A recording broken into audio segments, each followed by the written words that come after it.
करेगा ही क्यों, डिस्ट्रिक्ट जज गलत फैसले करेगा क्यों नहीं।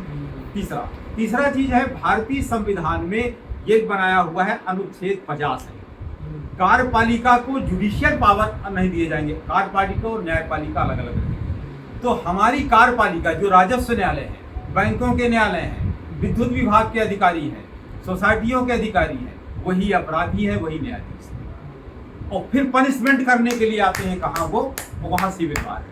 तो अगर अनुच्छेद 50 पर सुप्रीम कोर्ट रोक लगा दे जुडिशियल, और 90% आदमी जो राजस्व न्यायालयों में है जिन्होंने लॉ की डिग्री नहीं है, लॉ कभी पढ़ा ही नहीं।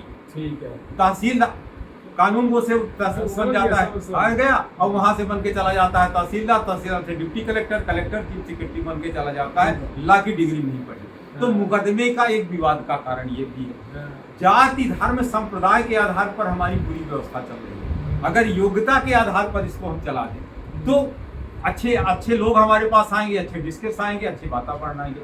विदेश नीति पर भी हमको देखना पड़ेगा कि हम आयात निर्यात के संतुलन को सही करें।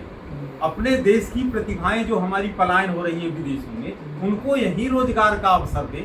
और जैसे कांग्रेस की सरकार थी पहले, वो लाइसेंस प्रणाली थी, आप तो पुराने डीजीपी हैं, आपको पता होगा सब दुनिया भर के, आप ही पुराने थे। बिना लाइसेंस, जब तक लाइसेंस होता रहता था तब तक पता चले उसकी जिंदगी हो जाती, खत्म जाए। इन्होंने फिर विदेशी उदारीकरण ले आए, तो देश की समस्याएं जो करते हैं छोड़ दी, हजारों लाखों फैक्ट्रियां बन गई। हमारे सतना में 50 से 100 फैक्ट्रियां बन गई। मैं भी मतलब राष्ट्रीय स्तर की मेरी फैक्ट्री थी, वो सारी 2 लाख में 1.5 लाख में करोड़ों के ऑर्डर मिलते थे। तो क्या है कि ये सारे के सारे सिस्टम को बदलने के लिए मैं दिल्ली में अगले हफ्ते से ही राष्ट्रीय परिषद का गठन मेरा शुरू हो चुका है।